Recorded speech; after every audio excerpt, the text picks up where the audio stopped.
Yeah, there's somewhere a beep. But where is it from? Ah, there was a beep somewhere. Awesome problem. Ah. Yay. A ver, yo no me parece todavía. Pero te voy a creer. ¿Sí? Oh, there we are. Okay, got it. So you guys wait for me. This is blog or what? I don't know. So this is Noise, the podcast for AcrossAndes. Hi everyone, of course. There it is. Okay.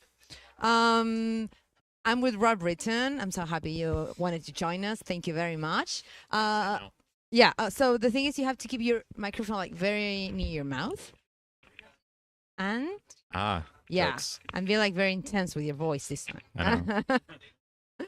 So we're doing this series of episodes of podcast talking with the people that had to make these hard choices. So we'll talk about it, how it was, why, everything. Now we're with Rob Britton.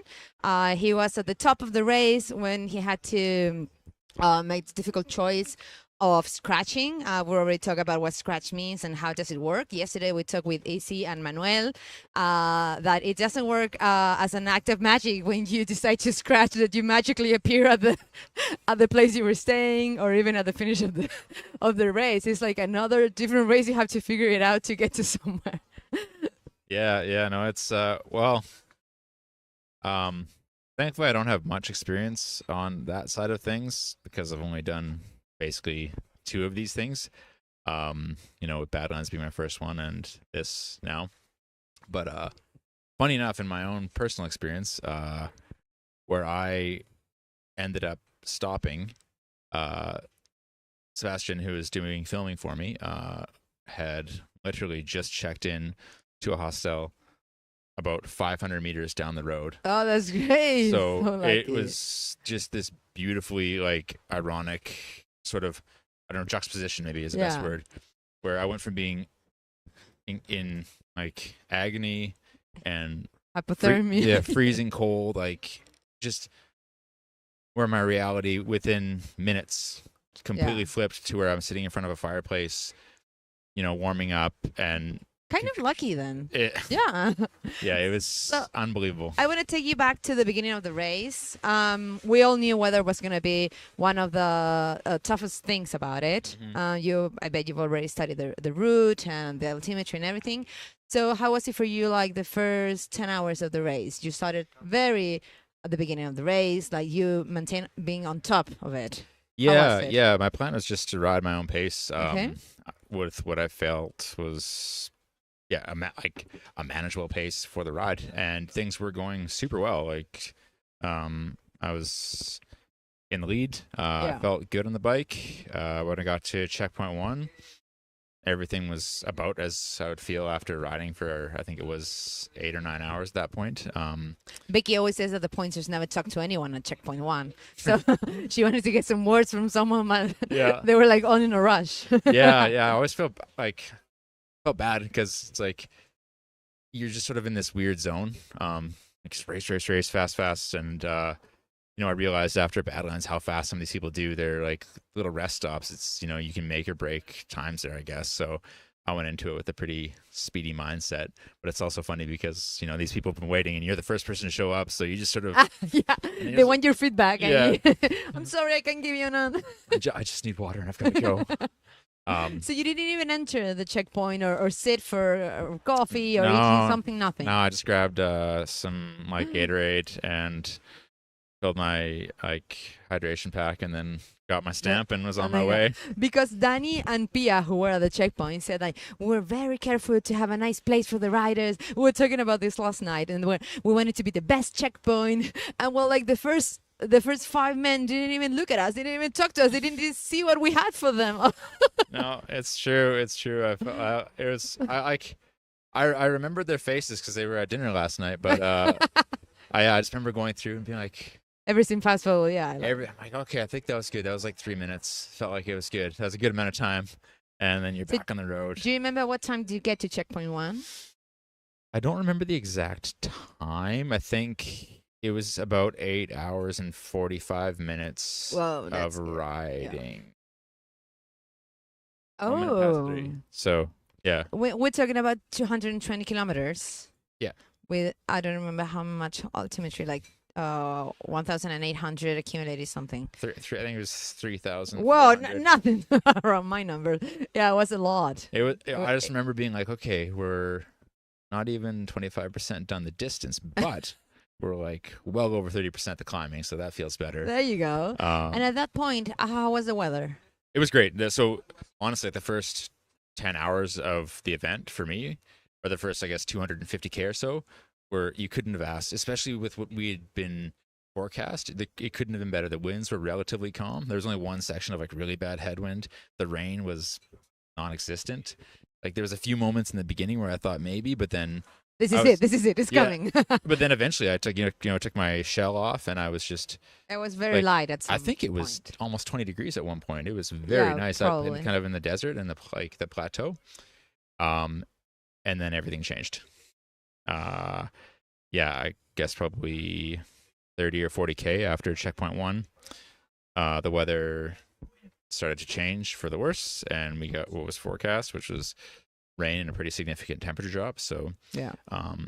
What the problem was that I was already pretty saturated in my base layer, like all the way through with just sweating from the heat from earlier in the day, and then there was such a quick switch that I didn't really dry out before I put my rain shell on, so it was more of a wind shell than anything because I was still wet underneath. And you knew you were going straight to this like important hill called Keulat, and you were gonna get there at night. So that was something to be worried a bit, right? Yeah, it was close. I think basically once we got to, I guess it would have been like it's considered section 3, I think. Okay. Like the road, the pavement part into the climb. I was able to get onto a pretty good pace. Like this is what I did my whole career, was riding the road, riding aero bars and stuff like this. So that was pretty comfortable, and the bike moves really fast. But then the more time I spent in the aero position, the more like kind of my knees started to get sore, and then especially ironically, the one that wasn't sore after Badlands started to hurt, which was concerning. They're taking turns. yeah. Well, it's balancing itself out maybe, but so that was getting pretty unpleasant. So I had to back off the pace and kept sitting more and more upright to take the pressure off of it, which I was going slower. But we got to that climb, and it got dark basically about 1K from the summit is when it actually got dark. So I think I got to the summit around 9:45. But then you have to go down with this temperature drop and the knee. Yeah, then it's like everything went like from bad to worse in about 2 hours. It went from like a pretty ideal or 3 hours, like a good scenario to a bad scenario to like worst case scenario. So life or death scenario. Well, yeah, we got to the descent itself was obviously like very technical. Like yeah, that's what I heard from a lot of people, that it's pretty technical. It's pretty funny, like when you look at the map initially, because it's such a big, distance, right? It's 1,000 kilometers. So you see when just an initial zoom out, and it looks like you just go up and down. But when you zoom in on this particular climb or descent, and you really zoom in, you actually see that the switchbacks are in such tight succession that you don't see them on like a normal zoom. You have to zoom in quite a bit and realize that the descent is basically like 15 incredibly tight, like over 180 degrees, sometimes like full on switchbacks through like super loose, big rocks, little rocks, holes. Like there's no consistency on the descent at all. And then throw rain into it, so now it's kind of like flattened a lot of it, so you can't tell if it's like a little hole or something that's going to just like eat your entire bike. Especially at night. And then you're at night, and then I had like lights from cars all around me, my own lights, and you're just like, holy shit. And then the temperature is also going from like, you warm up a bit on the climb because obviously you're working hard, and then you go over the top, and it's like all that like that warmth is just gone. You get to the bottom, and like. And in an instant, it's like very sudden. Yeah, I tried to. I had kind of like not worst case scenario, like my last warm dry clothes. And I put on my big gloves, my warm jacket, and then my Gore-Tex jacket over top of that. But it's still, there's there's all these bus stops and like shelters before the climb, and then after the climb there is nothing. It's just there's I think nothing. maybe because the terrain is so bad. Yeah, maybe. They don't think no one is gonna stop there. Fair enough. So it's like I was like, oh shit. I just tried to find somewhere that wasn't getting like sideways rain and crazy wind, and I changed. And by the time I like put it on, it's like I was already wet again. And then And at that time, you were already like thinking about changing your plan, maybe, or just keep going. Or I was hopeful that maybe you were like doing maths or something. Or? no. Well, I was like, this isn't good. But I took some ibuprofen. And was just hoping that it's like, okay, maybe it's like I can just sort of like be ignorant. It's like, oh, it'll fix the pain and I won't feel it as much. And people think that when you have a pain on your knee, it's only gonna hurt like when you're pushing, maybe like going on a hill, but also when you're going down, like, and you have very bad gravel, that is gonna like resent your knee also. Like it's going up and down and flat. You have bad knees everywhere. Basically, the existence of your knee is unpleasant. And also Alicia, who was also scratched on the first day, she told us that she had such a terrible like pain on her hands. Oh yeah. That she knew how technical the descent was, so she knew she was going there, and she said like, no, I won't be able to do it because my hands are hurting so much that I won't be able to brake if I need it, and it's going to be dangerous. So she scratched also because of that, because she knew how technical it was. Yeah, the descent was incredibly technical. The darkness obviously made it even, and the darkness and rain made it that much harder. But then the cold, I got to the bottom, and then that's when it went from like, okay, like pain is one thing, but then pain and like, I don't know, I've done enough stupid things in my life to like know the onsets of like hypothermia. And you know when it's coming. Yeah, when you start to shiver and you like can't really control it or like rein it back in.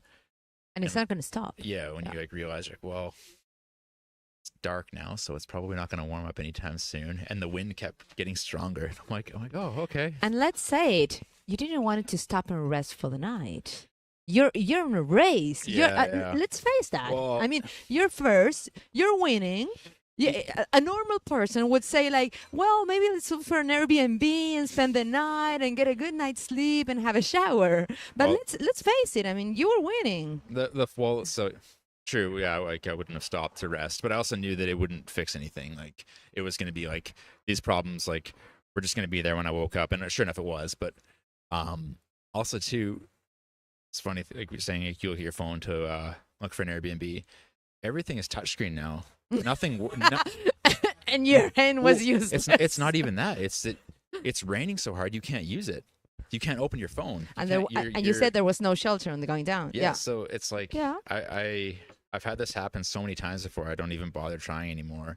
Like I just try to memorize the things I need to know. And worst case scenario, so you can build a shelter with your rain jacket, but it's actually a massive problem, even with like if you have a touchscreen head unit or something like this. But with like an iPhone, any phone in the pouring rain, you can't use it. Not sponsored.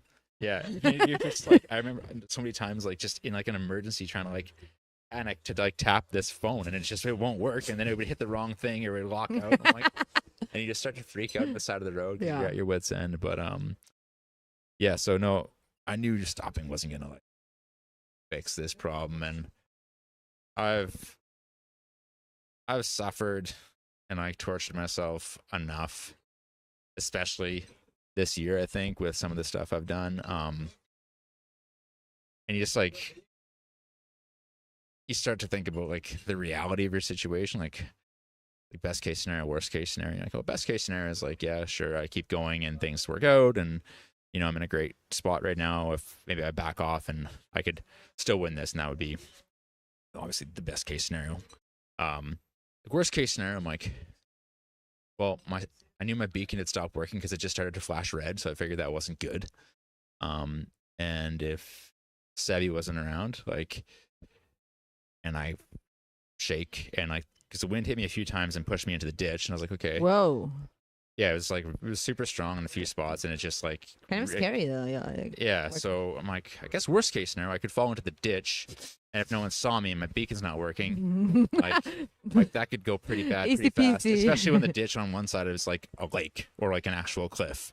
So worst case scenario was death, basically. Yeah, I guess so. I get frozen in a lake in It's Patagonia. like, yeah, so I'm like, Come okay. find me in a few weeks. I was Like, I'm frozen like, I here. guess that could get pretty bad pretty fast. So like usually I'm pretty like okay with like pushing the limits. Like I think it's important. Like for sure I don't like regret any of it. Like I think pushing the return from like doing Badlands, not being able to ride for a month and then getting back to this, I don't regret that at all. But yeah, it's like sometimes trying to find like where your limit is a very uncomfortable thing to do. Yeah, in But life. yeah, Not only in but cycling, I bet. it's I think important nonetheless to go out and do that because otherwise, it's like if you always know the outcome of everything you do, oh, it's not really Hmm. like an adventure, right? It's that unknown, and then like I guess I found out. Yeah. Well, and the weather has been like, I don't know, even for the locals, we've been talking about this. Like, even for the locals, this weather is pretty harsh. And especially for the ones that are going in a very competitive strategy, they leave very early, they barely sleep, they don't even take much rest. It was very hard for them to face this weather. So the other people that are keep on that keep going, I mean, they had a good night's sleep, they waited till the weather could get better. So it's a different strategy, so that's how they can cope in a different ways with this weather. Well, for sure, yeah. It was. I felt just like selfishly was like way better about my decision when I woke up in the morning and we're lying in this little cabana or whatever, and you can hear the rain just smashing the Yeah. roof, and then the whole drive back it is just pouring, and everybody you see is wearing like just like bomber proof like rain jackets. Like all you see is just this little piece of their cheeks because they have their glasses in their eyes from the rain, their hat pulled down to here, their buff pulled up to here, like not anything. Like one guy was wearing a garbage bag. Yeah, Um, it was a bunch and- of those. and Oh, those gloves that you yeah, use they- for like washing the dishes. Yeah, yeah. Also. exactly. So all these things, and I'm like, I don't feel bad about stopping now. Like this would have been you. You would have been riding down the road with garbage bag pants on and like shaking and Yeah. like just miserable and then you wouldn't be able to walk. And now it's like quitting. Like I have nothing but respect for all the people who have finished and will finish. 'Cause Yeah. obviously, like No, of course. they're all going to go through this crazy challenge. We But, said like, yesterday that every race is very personal and unique. Yeah. Exactly. So it's like, but for me, yeah, it was just like, I'm like, I don't need to be like in that position again Yeah. this year. Like And also factoring this is that this is your job also. it is. So- Yeah. I think that gets like in a very different way. Hopefully I don't get fired. No, I mean like It's like leaving early. this specifically and in general is your job. So Yeah. if I do this ultra and then I can't ride my bike for a year, then well, yeah, I'm a lawyer. I'm at an office. I don't need to ride bikes or for paying my bills. But there's I wanted to talk about this because it is important when you have to decide this. Like, I need to ride my bike, or I want to be able to go to a different race. Like, what's the cost that this is going to be for me to finish this? No, for sure. That's actually a really good question. And a good point you made. And it is, you do have to be aware of like your decisions. Sometimes for sure you have to push on. Like there's like, you just have to do it and it is what it is. And there's other times too where you're just like, you realize like the consequence is too high. And I think because Badlands was so fresh in my memory, like the cost of that was like not riding for a month. I was an absolute like miserable person to be around. Like, and the thought of like staring down the barrel of like, you might not be able to ride again for another month or more, maybe if this happens, like, this is a huge draw on your like central nervous system. And obviously like physically too, like there's tons of weird things, the hands being numb, like these fingers, like my knees, like my lower back, like all these things. It's like For some people, their feet even. yeah. So it's all of this stuff. I'm like, you know what? Like I just had basically an off season. I can't afford to take another off of the bike and spend like however many hundreds of dollars on like physiotherapy to like get put back together.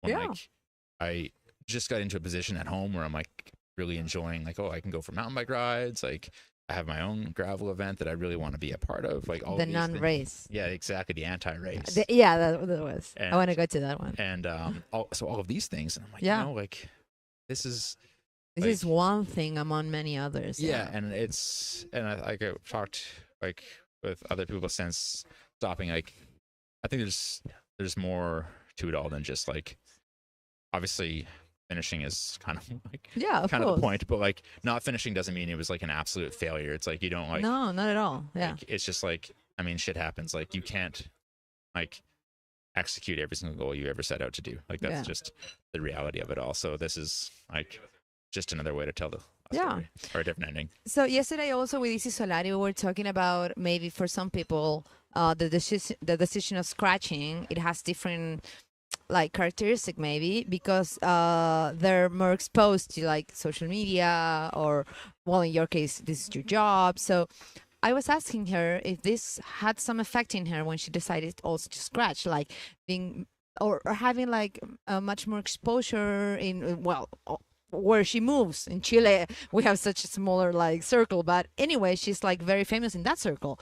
So I bet that had some weight in her for deciding to scratch and say, yeah, actually that has an effect on me, because I know how like the brands that I'm raising, what are they're gonna say, like the people, my family. For I don't know if it's easier or more difficult, but it's different for someone that doesn't have that exposure. Maybe no one even knows the scratch. I don't know. Yeah, that's How do you handle with that element, like in a psychological way? no, it's like very true. I think a lot of people, especially, we had this conversation last night at dinner. A lot of people put a lot of weight, or good and bad, but a lot of weight behind maybe how they view themselves or their own personal value based off of Instagram followers and these kind of things. It's like this, like that reality, like, and right. in a degree, it's sort of like it's not like it's real, but it's not. Like I get it. Like it's I can't sit here and say that it's not real when I know that it's like the more followers I have, the more potential value I have to a sponsor. Like I get it. It's that's how the market goes right now. Yeah, you're a hypocrite if you say there is no value to it. But I do think it's like more artificial, maybe. Yeah, artificial reality. I don't know if that's kind of real though. Yeah, it's important, but at the same time, I think this is a whole other like kind of words. I think it's important to be more genuine and just come across as like being here. It's also part of that. It's talking about This is real. Like it's like you're gonna stop. It's like if your sponsors aren't okay with you like protecting your own health and safety, and like the reality of like this is like then I don't want that sponsor. It's you're not you. You're not a robot. Like we're like it's because we can ride our bikes for a long time doesn't mean like we're impervious to like the elements. Like this stuff is crazy hard. What we're doing is not an easy thing to do. There's tons of sacrifices that no one ever sees just to do this at like a high level, and then to always put on this professional positive face. Like it's not always going to be perfect. And finishing isn't always a guarantee. So it's like when you stop, I think maybe it's never a guarantee in this kind of races. And so when you stop, it's like you do weigh in on that, but ultimately that I'm can only speak to myself. It's like I have very good partners, and I have a really good relationship with every one of them for the most part, like on like a very personal like first name, like just call them up and have a conversation and then we can talk about work kind of thing.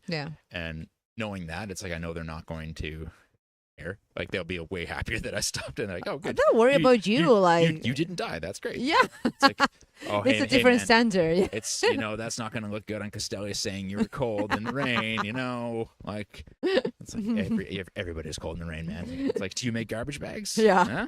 But no, I bet. And we were talking before the race. You're an ex-pro, so I bet this is not something like new for you, like having to deal with frustration and in life. I mean, sports are full with frustration. You don't always get what you prepare for, and it's actually that's why you have like special psychologists for this, like sports psychologists, because there's a lot of pressure. I mean, I woke up on Tuesday very warm in my bed, and I saw like Rob Britton scratch, and I said, what happened? Like, Yeah. there is a lot of pressure in that, and I love that you said like we're humans, and I mean you're gonna go through whatever everyone else is going through. Yeah, it's You're just gonna do it faster. yeah, it's definitely it's mentally like you have a different mindset, I think, than a normal person um through probably mass experiences. I've been uncomfortable a lot in my life on a bike, so it's like I have an understanding of what that's gonna feel like. It's like, while it's different, it's also still like you have spent a lot of time basically in like a very dark and cold place, like Yeah. figuratively speaking, but also like in reality. In this case, it was real. Like I've spent time like in the dark and the rain riding my bike. Like this is just something I've done, so I have experience at Yeah. it. But it's still like I think we're all just like everyone's gonna suffer in the dark Yeah. and be cold. Like, and you can have all the prep in the world, then at a certain point, like everybody, like if you push yourself far enough, it's like everybody breaks. Yeah, And that's true.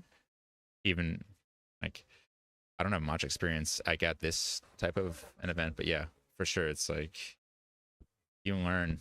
That's the neat thing about this stuff. I just like, oh, okay, well that was new. It's like now I know. Like That's there's good. more to it. So, do you have a message for the Rob of the future about what happened in this race? Yeah, I think sort of looking back, it was probably a bit of a gamble, more than I realized, to have tried to go from where I was like 5 or 6 weeks ago to get to the point where I could handle this. I maybe just didn't weigh in on how difficult it was going to be. Yeah. But yeah, at the end of the day, like I don't regret like pushing it to come down. Like I say, like I wouldn't have known. Like if I hadn't have come, I would have never have known. Yeah. And I would have been, I think, way more disappointed to have just stopped after Badlands and called it a year versus coming down. So It's all honestly, gain I at the don't end. even think I could give myself any advice. I think this is like just one of those things you like have to do, because had I not come down and done it, like I would have like not like actually broken and cracked, and then you just wouldn't know that point, and now you do. And it's like once you know that, you can actually kind of adapt for the future and like push that much further, because you know it's like, okay, we've been here before. Yeah, it's true. Like, how are you going to conduct yourself? Let's move forward. So It's a good message, though. In the middle, you said, I have no message for it, but.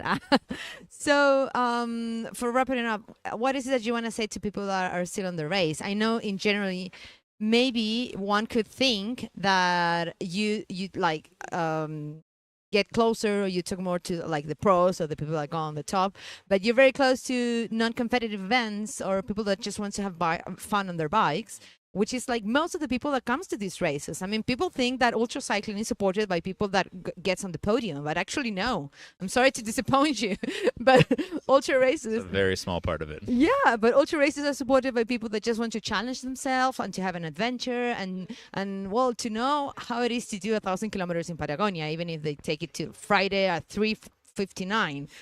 So, what do you want to say to those people that are still on the race? Oh, I love like super cliche quotes, and I watch a lot of movies, so this will sound super cliche, but I think it's actually pretty accurate for this. It's like for stuff like this, I've found it's like it's always darkest before the dawn. It's a quote from Batman. But it's honestly, you're gonna get probably within 100 kilometers of home, and the closer you get to the finish, the more you will suffer. It's just an inevitability. Everything's gonna hurt more. You're gonna feel all those little like niggles in like ankles, knees, hands, neck. You're exhausted. You're tired. It's the same reason why people quit in like, you know, the majority of people in marathons quit in the last 10 kilometers when it's like they've been fine for the first 30. They only have 10 kilometers to go. Anybody can do 10K. You can walk 10K. So it will get bad, but the satisfaction of crossing the finish line will always be worth it. So it's just like you just see it through. Like it is that simple. Like just like you just keep going when you're that close. It's like it's gonna hurt. Know that it's gonna hurt near the end. Way worse than you like imagine it will. But like the satisfaction will be like will outweigh that suffering for that final 3, 4, 5 hours.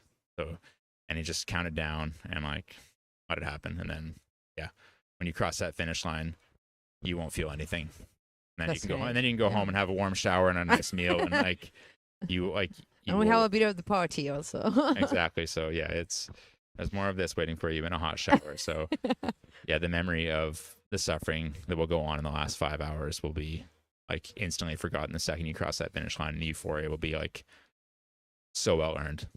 Thank you, Rob. Of course, everyone who is also still on the race are watching this live, so just take that with you in the last kilometers. I remember also that we said we were looking at your social media, and we said we like Rob so much more since you used a quote from Interstellar, "Don't go gently into the good night," and we saw that it was like, oh my god, I love him so much more now. Thank you so much for this time, for the honesty, the vulnerability also. It takes a lot to talk about what someone has done, and or these decisions are hard for everyone. Yeah, of course. So thank you. Thanks a lot. We won't be seeing you at the party. No, I didn't. I'm still new to this whole Latin American racing. Well, just the whole like scene. It's like, oh yeah, like when you road race, you arrive 2 days before and you leave either the night of the finish or the morning very early afterwards. And that is it. You were there for like the minimum amount of time. And then for these things, it's like there's a whole scene, and then there's also happens to be like a bike race mixed in there somewhere.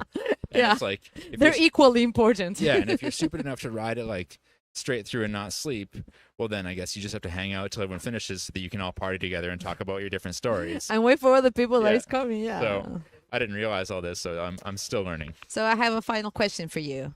We'll be seeing you next year. Well, where's it going to be next year?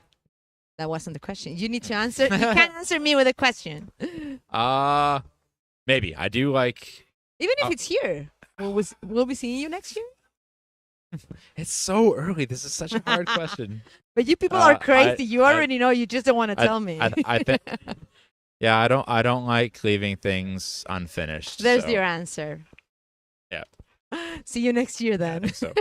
Thank you, Rob Britton, with Thanks. us. We're going to take like 30 seconds to move around, and we're going to have my best friend from this race, Sami is going to be talking to us about her race. Just 10 seconds till we move everything.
Aquí estamos con Sami Preciosa. We're gonna do this episode in English so we can broaden our Audience. our audience. Yeah, we can broaden our audience. So, oh, you don't want this? But maybe we can like provoke the sponsor, like no, like reverse sponsorship. Like you use the products and then they. Okay, so we're gonna do this in English. I heard the last podcast we did, it was in Spanish, and you said it was your first podcast in Spanish. Yeah, probably. We're podcasting in here, so please. Okay, so Sami, welcome to Noise. I just ordered yotas. Okay, you can eat. You can eat. I'll try to do long questions. Yeah, you tell me and then I just Okay, answer. so we interviewed Sami before the race. You remember? This was Sami's first ultra, but she had a lot of experience in like adventure and bikepacking for a very long time, and also in races. She also talked to us about her past in fixed gear and with the cool guys. Remember? Mhm. Yeah. So she's very generously accepted to come to this episode to talk to us about her experience in AcrossAndes, how it was the Patagonia, how she faced all of her demons and more, and how she took this difficult decision of scratching. So welcome, Sami. Thank you. You're still cold. You're gonna be cold for like a week. I don't have body fat. I could be cold for like a month. I feel like I'm just like tired, and tired makes you cold. So tell us about how the race started for you. So the race was, well, first of all, the weather was wow. Like the first hours were amazing. So that made a lot of being a good day out. And it started really well. I felt amazing. I had a good pace. We were like me, Lucy, and Isidora together. It was really fun to push each other a little bit. I was pushing in all the downhills because I'm probably the crazy one who goes down That's your fast. strength also. Yeah, that's probably what I like most, and that's probably my strength. And where you get tired less, probably. And then I was and then Itzy was pushing the uphills, and then Lucy as well, and we were together for like really long time. The problem is like they didn't pee. And I was dying, so I lost them there. And then they told me that my GPS tracker didn't work, so I also stopped for that. Yeah, it was like on and off permanently, and they didn't have like a bib with a clip on or something to go to the bathroom. So I just wouldn't go. So that's the thing. In women, we have to think about extra stuff, which is like how do you pee, how do you take on and off things freezing. without like freezing, and then but also like just in a fast way. And there's brands that do like bib shots with clip, or like brands that they call them like fly free, like, but there's also like other ones who don't have straps and other ones, etc. So like you have to think about all this. They did not bring a peeing system. I did bring I love to talk everything about else. the peeing system. Yeah, I know. I brought like most of it. So yeah, basically I was like, I need to do it, and it's gonna take me like 2 seconds. So it was perfect. I did it, and it was fine. But yeah, they didn't. And after 140 Ks, there was meant to be this like resupply estancia, blah blah blah.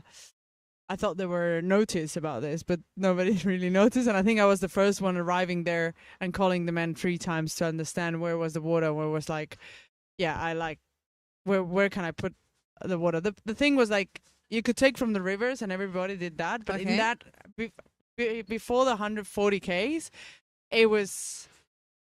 everything was like full of cows and sheeps. So I didn't want to risk that. And I didn't have the pills or the filter. System. So I was like, And there's like a ton of stories of people in ultras drinking water. So and I getting understand, sick. but like I saw too many animals in that moment. So I stopped in the police station, or like this, like it was like a border crossing. Okay. And then they're like, what are you doing? No. And I think I was maybe the second or the third stopping. You can't take, this is our water. You can't take water here. And I was like, Well, that's what they said. what? Yeah. And I was like, what? And I was like, man, I told It's him, and water. I'm speaking Spanish, so This is a very Chilean thing, though. Yeah. Like privacy of the water. privacy of the I'm water. And sorry. I was like, Chile, I'm excuse me, sorry. but like, I'm running out of water. He's like, I don't care, bong. And I was Whoa. like, okay, wow. And then I was like, Terrible okay, review on the yeah. Chilean police department. That was like, that bad was a on bit- TripAdvisor. that was a bit- Terribly. yeah, that was a bit bad. And then it's when I called the man. And I was like, hey, where's your house? Where's your water? I need water. I wanted to stay on top of my hydration more than less, so I was very keen on like drinking everything I had on the bike before the 140 Ks. And you were also in a rush because you were like top 3. Yeah. Top 2, top 3, like moving in the 3 first places. Yeah, so You were in a rush. yeah, I was Yeah. feeling great, but I was in a rush, and I found that water, fill it up really fast, put the hydration tablets needed. Curse the carbohydrates. policeman. Yeah, fuck. Curse, we'll say curse. And then kept going, and from there I was pretty much alone until the checkpoint. But the day was super stunning, and the views were amazing, so that motivated me even more to keep pushing. And how do you get to checkpoint one? Danny and Pia said you looked super strong, super steady. Yeah, I They talk about the tall, thin. there was only girl. one thing that I did pretty wrong, was putting thicker socks in Gore-Tex shoes. Okay. Because, Why was it wrong? because it was warmer than expected oh, at some point. So and the feet were the super feet- warm. the feet after- just after- blows when it's warm, or like goes a little bit. So I was like, like I need to change my socks. I had other pair of socks, so I changed my socks and I put my rain pants as I saw that the rain was coming. But there was not really rain yet, but I saw that the rain was coming, so I was like, if I stop once, I don't stop twice. And I was having my stopping time as well on my watch. You were on So- top of everything. Yeah, I was trying to stay on top of it. And then, I just like kept going, and I felt really, really good. I arrived at checkpoint 1, and And at this point, the weather wasn't so bad. no, it Yeah. was drizzling. But Well, we were all raining already. well, I was so happy because I got here on Thursday and I was every day thinking of the ride. I said, oh, this is going to be terrible. This is going to be terrible. And then when we woke up on Sunday morning, we saw it wasn't that terrible. It wasn't even raining when you started. But then what happened? Yeah, so after checkpoint 1, well, there was some rain, but You were still with Lucy at that point? so basically the how we arrived here was like Lucy, then Isidora, and then me. I ordered a plate of pasta and I put ketchup on it. Italians don't listen to this. And that was my best food. I needed like salty whatever. And then they took longer than not longer than expected, but for me it was very long the time I was there. At the end it was not that long, but I was like, God damn it, like I thought it was ready, you know? It's just pasta. And again, I'm used to like 1 day races, so the checkpoint is like it's Pit stops. Yeah, it's very, basically like a Formula 1 car situation. Pop, pop, pop, pop, boom, phew, and you go. So I was trying to do that. people Plus wanted to eat just something. chill at Yeah. CP1 now. I was like, nah, I'm not chilling here. I'm just eating my pasta and going. I didn't take off any clothes, just one And jacket. Easy and Lucy, Lucy didn't stay stop. there. Oh, Lucy didn't Okay. like briefly She already stopped, left checkpoint I think. 1 when you arrived. Oh, that's what I understood. Okay. I We'll ask think- her when she comes. Yeah, and I think and Isidora took a long time in there. A long time. She even at the point I saw her changing her entire clothes. Oh. And I was like, oh, you're just wet. You're going to get wet. Why would you change your clothes now? You know? And it wasn't that wet at the It wasn't point. that wet at Yeah. the one. So basically, I was like, okay, this is my chance. Bye. Bye, everybody. And then I think that was putting pressure into the next ones for sure. Okay, so you started and you went right to the hill. Like, Yeah, when I chill because there were loads of those. yeah, well. I actually passed this village called El Gato, yeah?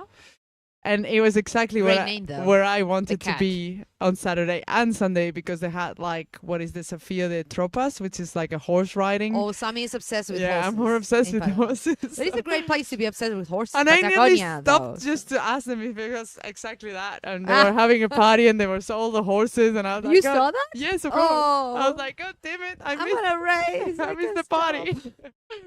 That was really cool though. They were like true gauchos, so that was really nice to see. Like, Oh, that's great. sorry, really nice to see briefly.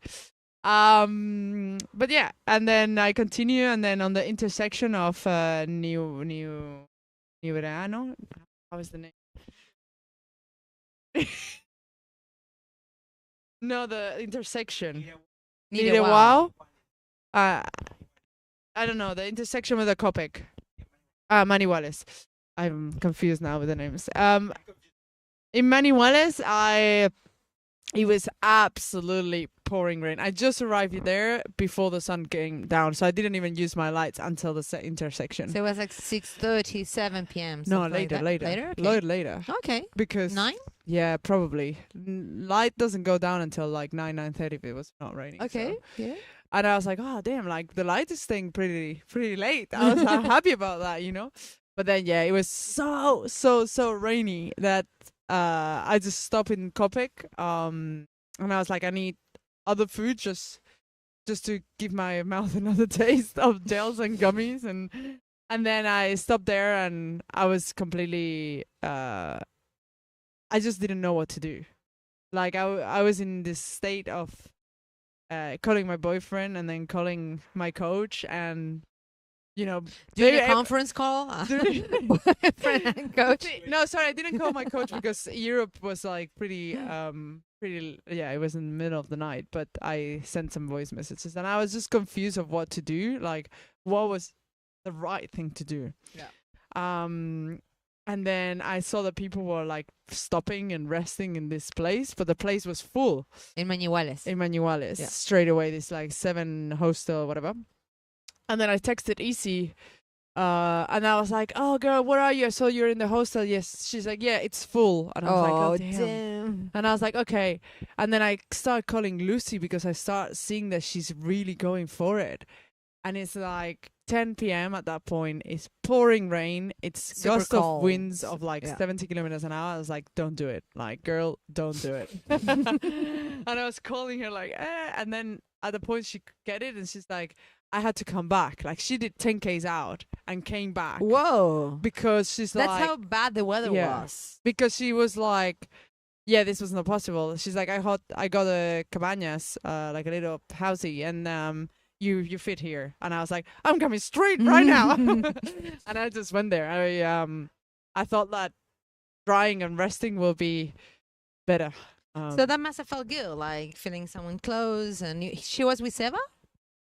She she was was- not with him. Okay. No. He was way back. And at that point, you were planning to spend the night there. So yeah, we were thinking of resting, that's for sure. And that was very nice. But yeah, I mean, all the girls were in the same town, so it was Do you want to eat interesting. one?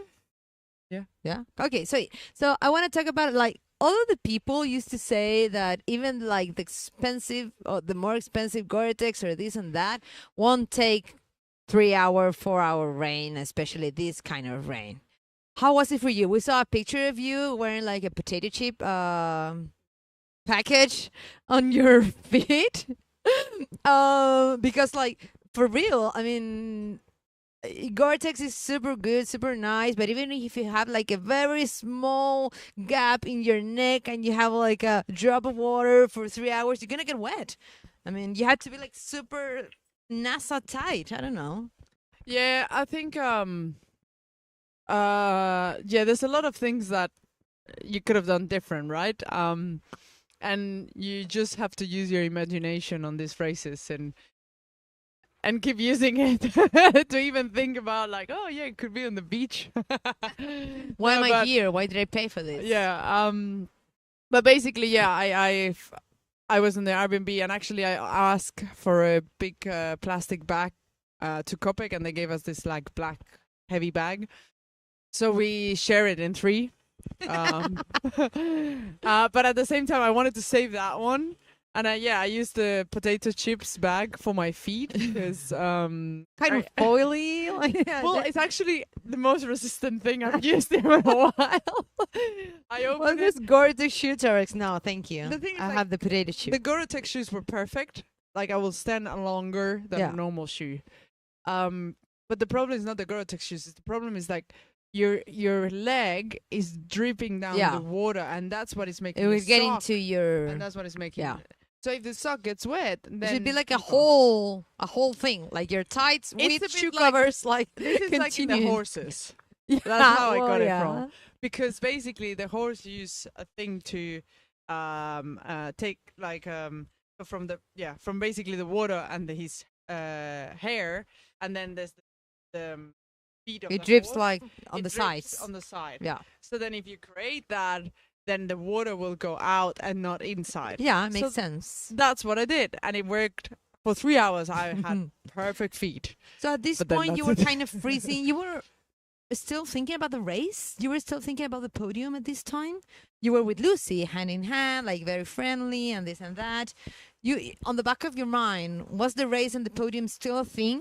Was it on before you decided to quit? Yes. Scratch, sorry. Yes. I mean, here there's two theories, right? Like there's the theory of like, okay, you can push until your limits and get cold and get wet and just keep pushing and see what happens. And But, go into the unknown. You know, that yeah. could happen really bad things, or it could go really well. You never know. Or you rest, you take your time, and you wait for that weather window and go. That's what I was trying to do with the ferry. But when the ferry... Oh, we're gonna get to that. Okay. So you stay there. You So I stayed there with the Lucy night. and everything. And then we said that between 5 and 6 we'll check and we'll wake up. Okay. By 4 a.m., the wind and the water was so heavy, like so insane. I thought the cabin was gonna like fly out of the way. So I was like, oh my God, like we can't go with this out. Like we're gonna freeze. And then I start seeing Ashley and Maria that start going. And I was like, and then it's when I got like nervous, and I was like, Lucy, we might need to. I couldn't, go. But I wanted to be with her because I thought being with her would be nice. And you stayed at the cabin. And We she stayed at the left. cabin and we left Oh, pretty yeah. late at the end. Okay. Yeah. And at this point, you what time was it? I think like 6:30. A.m. Monday. Yeah. Yeah. And what happened then? And then You kept going. we kept going. I think it was like 3 or 4 hours in when we arrived to Manuelis? Manuelis. And then we stopped in a place that we saw bikes. Oscar and all the guys were there. That was fun. A lot of fun. And then we stopped there and we just decided to dry our clothes and eat. And You stayed there for the day at least. well, the thing was like, Lucy she had dry legs and I didn't. So I needed a bit more time. And then she was ready to go. And I was like, I'm not feeling like this didn't stop. It was the same, Yeah. the same heavy rain over and over every hour. So I was like, like would rest make me be better afterwards? But then, I think like at the point they left, and when you're alone, you even take worse decisions than where you with somebody. Yeah. Maybe I don't know. So Lucy left and you decided to stay there and you got the Yeah. message of the ferry. and then I think this changed everything for you also. Yeah, my thought was, like, again, I'm new to this, so there's a lot of tactics and there's a lot of, like, I guess, movements that you do Like a right or strategy, wrong, yeah. and strategies that I have no idea about, but I've just been seeing over the last years. So with the ferry, I was pretty sure that I will make it in the morning like every single other woman. But then the ferry gone off. And then I was like, this is not worth it anymore. They're gonna keep going. You were like I putting knew your that- alarm, like setting your alarm. I knew for that- 3 hours, yeah, and then the ferry message came. It was like they were gonna just Yeah, I knew that go full Ashley gas, and I'm is yeah, brave enough and mentally strong enough to and crazy enough. just and crazy enough. We but love her in though. a We love you, good Ashley. crazy way, If you're like- seeing this, because you are, of course, we Yeah, love you. it's like in a good crazy, because I've never heard so many crazy stories about a woman in a race and she still won them or like finished them properly. So Yeah. it's pretty epic.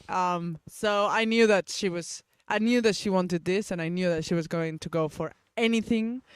And She's gonna keep going. mentally, she will be the strongest of all of us to do the crazy thing of going night and day. And how was it for you to start like making pieces with the idea of scratching? Yeah, I think like it was just like putting things in perspective. There was A, B, and C options that I've written down and read them a few times before I decided. I looked at 800,500,000 weather apps, but none of them worked. that doesn't matter because 800,500,000 apps just say something different. So I don't know how it's in your countries, but in Chile we have like this common joke that the like the weather lady, the weather man from these channels, like they never do a good forecast. Never. And we even know like their names, which like jokes like Ivan Torres, like no, please, you're not Ivan Torres, like don't say that, because like they say like today's gonna be sunny and it rains. They always do a terrible forecast of the weather. So that's how it was the whole AcrossAndes with the apps. Yeah. The thing is, like, it's been 24 hours at that point since it started raining until you're like there and seeing still rain. And you probably have to spend another 24 to 30 hours with it. What is the after like? Like, why do you want to risk your health over a race? I came here to look at the landscapes and the weather. I had the landscapes at the pretty of the Patagonia, and I couldn't even lift my head over the bike because it was painful to have the rain and the cold in my face. Yeah. So I have a friend who scratched who said I was coming to a race, not to the end of the world. not geographically the end of the world, because we are also at the end of the world, but like a zombie end of the world, but weather end of the world. Yeah. So yeah, at that point, yeah, I have like very mixed feelings, and I never felt like this before. I had a lot of anxiety and I couldn't get my heart rate low to sleep enough. Because my anxiety was like, fuck, I'm like, I've trained for this. I broke my sacrum in June. I trained for this and I'm ready, and I was really good. I felt great. But there was something that would say like, no, don't do it. Like, your recovery is gonna be so awful, and I've already came from a 6-week stop from the sacrum. Pure nothing. Doing it was nothing. a good choice. No, thank you. Like, I need life, and life is not just one race. It was a good decision. Yeah. So would you tell something to the Sami of the future about what happened in this race? Is there something you would want to remember about what happened?